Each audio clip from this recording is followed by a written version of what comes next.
Hello everyone, Girnar coaching academy या चॅनलवर तुमच्या सर्वांचं स्वागत आहे। पदावली या एका नवीन टॉपिकला आज आपण चालू करणार आहोत। तर काय असतं पदावली म्हणजे जेव्हा गणितामध्ये सिंप्लिफिकेशन किंवा गणित सोडवण्यासाठी एकापेक्षा अधिक क्रिया असतात, म्हणजे बेरीज पण करायची, वजाबाकी, गुणाकार, भागाकार किंवा कंस हे सर्व जेव्हा एकत्रित सोडवायचं असतं अशा टाइपची गणित म्हणजे काय पदावली किंवा सिंप्लिफिकेशन आपण म्हणतो। तरी पदावलीची एक्झाम्पल कशा रूपाने किंवा कशा कोणत्या पद्धतीने सॉल्व्ह करायचे असतात तर त्यासाठी सर्वात महत्त्वाचा रूल आहे तो म्हणजे बॉडमस रूल। तर आपण बघूयात की बॉडमस रूल म्हणजे नक्की काय असतं। तर बॉडमस म्हणजे काय, तर बी म्हणजे असतं ब्रॅकेट, ओ म्हणजे ऑफ, डी म्हणजे डिव्हिजन, एम म्हणजे मल्टिप्लिकेशन, ए म्हणजे ऍडिशन आणि एस म्हणजे सबट्रॅक्शन असा त्याचा अर्थ आहे। तर हा बॉडमस रूल वापरायचा कसा, तर जेव्हा एक्झाम्पल मध्ये कंस दिलेला असतो तर तो सर्वात पहिला कंस सोडवायचा असतो, त्याच्यानंतर हा उपकंस सोडवायचा असतो, नंतर डिव्हिजन म्हणजे भागाकार सोडवायचा, नंतर मल्टिप्लिकेशन म्हणजे गुणाकार आणि नंतर काय करायचं बेरीज आणि सर्वात लास्ट वजाबाकी। अशा या क्रमानुसार आपण हे एक्झाम्पल सोडवायचं असतं। यालाच मराठीत काय म्हणतात, कंचे भागू बेव। क म्हणजे कंस चे, त्या एक्झाम्पल मध्ये चे असं जर कुठे असेल चे चा ची तर त्याच्याऐवजी काय गुणाकार हे चिन्ह वापरून ती सॉल्व करायचं, नंतर भागाकार, गुणाकार, बे म्हणजे बेरीज आणि वजाबाकी अशा क्रमाने हे एक्झाम्पल सॉल्व करायचे असतात। तर आपण एक्झाम्पल थ्रू बघूयात की हे सॉल्व कसं करायचं। हा टॉपिक खूप इझी आहे, फक्त जर आपण बेसिक समजून घेतलं तर पदावली या टॉपिकवरती कशाही प्रकारचे एक्झाम्पल आले तर ते आपण खूप इझी वे मध्ये सॉल्व करू शकतो। तर आपण बघूयात, फॉर एक्झाम्पल घेऊयात की आता पहिलं एक्झाम्पल आपण बघूयात, 33 वजा 22 अधिक 11 वजा 5 हे एक्झाम्पल आहे। म्हणजे काय, ह्याच्यात बेरीज पण आहे आणि वजाबाकी पण आहे, ही सॉल्व करायची। तर ह्याच्यासाठी आपल्याला काय रूल आहे का, म्हणजे आधी बेरीज करा वजाबाकी करा असं काय आहे का, नाही, हे आपण नॉर्मल सॉल्व करतो। म्हणजे कसं 33 वजा 22 येतं 11 अधिक 11 वजा 5 किती येतं 11, किंवा डायरेक्ट हे असं करू शकतो ना 11 आणि हे ॲज इट इज लिहून घेतलं 11 वजा 5, मग हे 11 अधिक 11 किती 22 आणि मग हे 22 वजा 5 तर ह्याचा आन्सर किती येतं 17। म्हणजे ह्याच्यामध्ये क्रम आहे का की आधी बेरीज करायची वजाबाकी करायची, नाही, म्हणजे बेरीज वजाबाकी पैकी काही आपण आधी करू शकतो। तेच जेव्हा बेरीज वजाबाकीमध्ये गुणाकार आणि भागाकार दोन्ही असतं तेव्हा ते कसं करायचं तर ते बघूयात। आता त्या पद्धतीचे एक्झाम्पल घेऊयात। समजा आपलं एक्झाम्पल आहे 9 अधिक 3 गुणिले 21 भागिले 7। तर आता इथे प्रश्न पडतो की आधी काय करायचं, बेरीज सॉल्व करायची का गुणाकार करायचा का भागाकार करायचा। तर अशा ह्याच्यामध्ये काय करायचं, हे रूल वापरायचे, बॉडमस रूल किंवा हा कंचे भागू बेवचा रूल वापरायचा। तर काय करायचं, शक्यतो गुणाकार किंवा भागाकार जर कंस नसेल तर गुणाकार किंवा भागाकार या दोन्हीपैकी काही अगोदर केलं तरी चालतं, पण शक्यतो भागाकार आधी करायचा आणि बॉडमस रूलनी पण ते सांगितलं आधी डिव्हिजन करायचं कारण ते इझी जातं सोडवायला। मग कसं सोडवणार, 9 अधिक 3 गुणिले 21 नाही येणार, त्या आधी भागाकार करायचा, मग 21 भागिले 7 किती येतं 7 त्रिक 21 म्हणजे 3 आलं।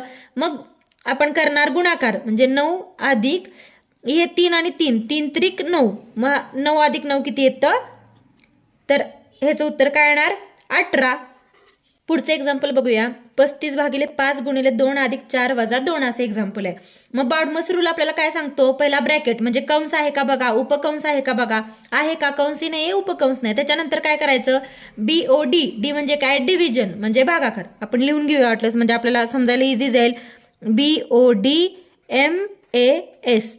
कंस उपकंस आहे का कंस नाहीये, ओ म्हणजे उपकंस नाहीये, डी म्हणजे डिव्हिजन म्हणजे भागाकार, मल्टिप्लिकेशन आणि मग ऍडिशन किंवा सबट्रॅक्शन।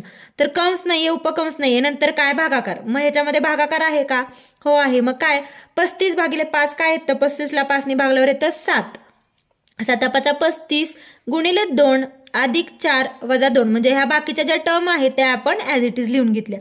आता नेक्स्ट स्टेप काय करायची, भागाकार झाल्यावर गुणाकार करायचा, ह्याच्यामध्ये गुणाकार आहे का 7 गुणिले 2 आहे, मग 7 दुनी 14 आणि हे अधिक 4 वजा 2 हे ॲज इट इज लिहून घेतलं आपण। मग आता बेरीज किंवा वजाबाकीमध्ये काही आधी केलं तरी चालतं, मग 14 अधिक 4 किती येतं 14 आणि 4 18, 18 वजा 2 म्हणजे किती आलं 18 वजा 2 16, हे झालं आपलं याचं आन्सर। नेक्स्ट एक्झाम्पल बघूयात, आता याच्यामध्ये बॉडमस रूलनी कसं सोडवायचं किंवा कंचे भागू बेवनं कसं सोडवायचं, दोन्हीपैकी एक लक्षात ठेवा, एक तर बॉडमस किंवा कंचे भागू बेव. तर आपण समजा बॉडमस लक्षात ठेवू, BODMAS. जोपर्यंत आपला परफेक्ट लक्षात राहत नाही तोपर्यंत असं लिहून घेऊया आपण, म्हणजे आपल्याला सोडवायला इझी जाईल. काय आहे, कंस किंवा उपकंस, त्याच्यानंतर भागाकार, M मल्टिप्लिकेशन, A म्हणजे ऍडिशन आणि नंतर असते सबट्रॅक्शन. तर कंस आहे का या एक्झाम्पल मध्ये, हो 7 - 2 हे आहे कंसात. मग आपण इथे सगळ्यात पहिला सॉल्व काय करणार, कंस सॉल्व करणार.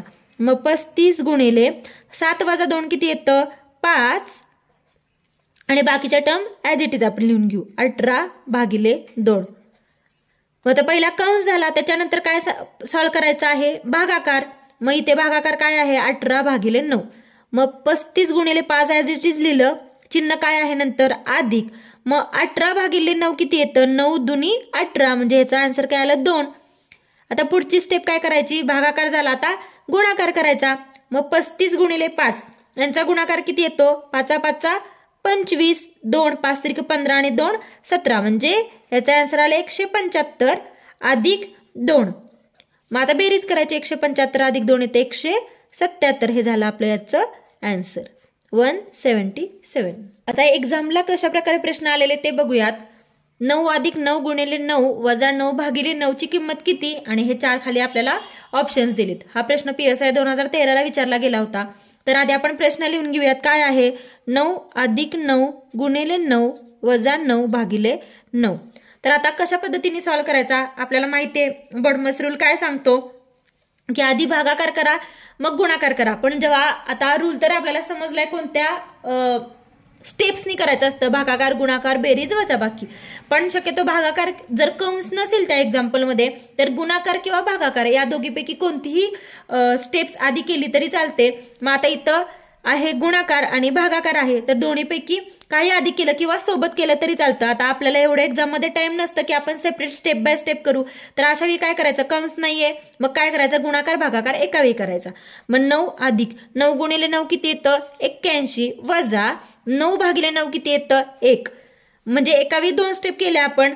सेम पुढची स्टेप करायची, 9 अधिक 81, किंवा हे जास्त इझी जाईल आपल्याला, 9 अधिक 81 वजा 1 किती केलं, झालं 80. म्हणजे बेरीज वजाबाकी पैकी काही आधी केलं तरी चालतं. मग आधी आपण वजाबाकी करू, 81 वजा 1 झालं 80. मग आता 90 अधिक 80चं उत्तर काय, 89, म्हणजे 89. ऑप्शन नंबर 1 हे झालं आपल्या याचं आन्सर. हा ISO 2012 ला प्रश्न विचारला होता. आता इथे काय केलंय, प्रत्येक टर्मला त्यांनी ब्रॅकेट दिले. अशा वेळी काय करायचं, आपल्याला माहिती आहे सेपरेट ब्रॅकेट आहे का नाही, म्हणजे कुठलाही ब्रॅकेट आधी सॉल्व्ह केला तर चालतो. मग काय करायचं, ब्रॅकेटचं झालं, मग गुणाकार आणि भागाकार. मग काय करायचं, भागाकार किंवा गुणाकार ऍट अ टाइम दोन्ही सॉल्व्ह केलं तरी चालतं आणि नंतर बेरीज वजाबाकी करायची. सेम. तर आपला टाइम खूप लागू नये म्हणून काय करायचं, ऍट अ टाइम सॉल्व्ह करायचं. मग 13 गुणिले 5 किती येतं, 65. 13 × 5 = 65. आणि इथं चिन्ह काय आहे, वजा आणि अधिक. गुणाकारात वजा अधिक काय होतं, वजा होतं, म्हणजे प्लस मायनस होतं मायनस, आणि याचा गुणाकार काय, 13 × 5 = 65. आता पुढची स्टेप ऍट अ टाइम करूयात, म्हणजे आपला वेळ कमी जाईल. गुणाकार तर केला, आता इथं कंस, हे कंसाच्या बाहेर काढायचंय आपल्याला, 96 वजा वजा काय होतं, वजा वजा अधिक अधिक, आणि पुढे काय दिलंय आपल्याला, 96/2. आपण ही पण स्टेप इथंच करू. मग 96/2 किती येतं, पहिला आपण हे सॉल्व्ह केलं, 13 × 5 = 65 आलं, वजा वजा हे अधिक चिन्ह लिहून घेतलं. आता पुढची स्टेप काय, 96/2. हे चिन्हाचा तर विषय गेला, वजा वजा इथे अधिक केलं, मग फक्त 96/2 करायचं. 96/2 किती येतं, ते येतं 48. आणि पुढची टर्म काय आहे, अधिक 20, ते ऍज इट इज लिहून घेऊ.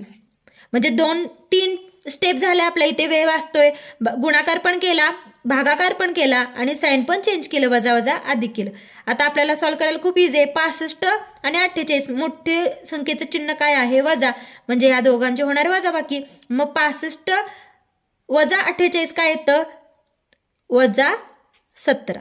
म्हणजे नाहीच लक्षात आलं तर असं लिहून घ्यायचं पटकन, 65 आणि 48. 65 ला चिन्ह आहे वजा, 48 ला आहे अधिक. मोठ्या संख्येचं काय चिन्ह आहे, वजा, म्हणजे या दोघांची वजाबाकी होणार. आणि आन्सर किती येतं, 17. आणि मोठ्या संख्येचं चिन्ह म्हणजे मोठी संख्या आहे 65, म्हणजे त्याचं चिन्ह किती आलं, वजा 17. आणि पुढं काय राहिलं, अधिक 20, ते लिहून घेतलं. मग सेम अधिक 20 वजा 17 किती येतं 3 आणि मोठ्या संख्येचं चिन्ह अधिक आहे म्हणून 3 ला काय येणार अधिक, म्हणजे 20 वजा 17 किती आलं 3, म्हणजे आपलं ऑप्शन नंबर 1 3 हे झालं आन्सर. नेक्स्ट क्वेश्चन बघूया. जर क्वेश्चन मध्ये असं चे असं विचारलं असेल चेच्या, तर त्याच्याऐवजी काय लिहितो आपण गुणाकाराचं चिन्ह दाखवतो, म्हणजे कंचे भागू बेव, त्या याने आपण सॉल्व्ह करायचं. क म्हणजे कंस, कंस नाहीये, कंचे नंतर चेच्या जागी काय लिहिणार आपण गुणाकार. आपण म्हणजे ही पहिली स्टेप करणार, 60 भागिले 5 चेच्या ऐवजी गुणाकार गुणिले 4 वजा 2 3 वजा 2. मग आता काय करायचं, एका वेळी आपण 2 स्टेप करू शकतो, कंस पण आहे आणि चे पण आहे. मग काय करायचं, आधी कंस सॉल्व्ह करू आणि नंतर चे सॉल्व्ह करू. पण एक्झामला एवढा टाइम नसतो आपल्याकडे, मग एकाच वेळी दोन्ही कसं सॉल्व्ह करायचं. मग आता आपण चेचं तर रूपांतर केलं, चे म्हणजे गुणाकार. मग आधी आपण गुणाकार करूयात. 60 भागिले 5 चौक किती, 5 गुणिले 4 20 वजा 2 आणि हा कंस पण सॉल्व्ह करू. 3 वजा 2 किती येतं 1, म्हणजे ऍट अ टाइम आपण 2 स्टेप केल्या. एक 5 गुणिले 4 केलं आणि 3 वजा 2 केलं. आता काय करायचं, इथं ह्या ब्रॅकेटचा काय फारसा फरक पडणार आहे का, कारण ब्रॅकेटमध्ये फक्त 1 आहे म्हणून मग डायरेक्ट आपण हा भागाकार करू. मग 60 भागिले 20 किती येतं 20 त्रिक 60, म्हणजे इथं 3 आलं वजा 2 गुणिले 1 2 आणि चिन्ह वजा आहे म्हणून ते ॲज इट इज राहणार. आणि 3 वजा 2 किती 1, हे झालं आपल्या या पदावलीचं उत्तर. आता ह्या एक्झाम्पलमध्ये आपण क्रम कोणता करतो, पहिला कंस उपकंस भागाकार गुणाकार बेरीज आणि वजाबाकी या स्टेप्सने आपण करतो. मग या एक्झाम्पलमध्ये काय आहे कंस आहे, मग आपण सर्वात पहिला कंस सॉल्व्ह करणार. तोपर्यंत हे जे आहे एक्झाम्पल ॲज इट इज लिहून घेऊ. म्हणजे 300 भागिले 12 गुणिले 5 अधिक 27 आणि हे वजा चिन्ह सुद्धा आहे असं येणार. आणि या ब्रॅकेटमध्ये 8 वजा 12चं उत्तर किती येतं 4 आणि चिन्ह काय येणार मोठ्या संख्येचं चिन्ह आहे 12. 8चं चिन्ह काय आहे अधिक आणि 12चं आहे वजा, पण चिन्ह मोठ्या संख्येचं येणार, म्हणजे 8 वजा 12 4 आणि मोठ्या संख्येचं चिन्ह वजा आहे म्हणून इथे आपण वजा 4 लिहिलं. आता पुढची स्टेप काय येणार, कंस आपला सोडवून झालाय, पण ह्या 4ला पण कंसाच्या बाहेर काढू. तर मग काय येणार 300 भागिले 12 गुणिले 5 अधिक 27 हे वजा वजा अधिक झालं 4. पण इथे काय करायचं, एक्झामला एवढा टाइम नसतो आपल्याकडे, हे 4 लिहून घ्यायचं, तेव्हाच हा भागाकार किंवा गुणाकार या दोन्हीतली एक स्टेप्स करायची. मग आता आपलं कंस झाला, आता भागाकार करू. 300 भागिले 12 याचा आन्सर किती येतं, 300 ने जर 12ला भागलं तर उत्तर येतं 25 गुणिले 5 अधिक 27 अधिक 4. मग आता भागाकार झाला, आता गुणाकार करायचा. 25 गुणिले 5 किती येतं 25 5चा 125 अधिक 27 अधिक 4 हे ॲज इट इज लिहून घेतलं. आता 25 अधिक 27 अधिक 4 यांची बेरीज किती येते, तर ती येते 156. म्हणजे आपल्या याचा आन्सर काय या पदावलीचं 156. म्हणजे पहिला ब्रॅकेट सॉल्व्ह करायचं, मग भागाकार, मग गुणाकार आणि मग बेरीज. Thank you for watching. Please do like, share and subscribe to my channel Girnar Coaching Academy.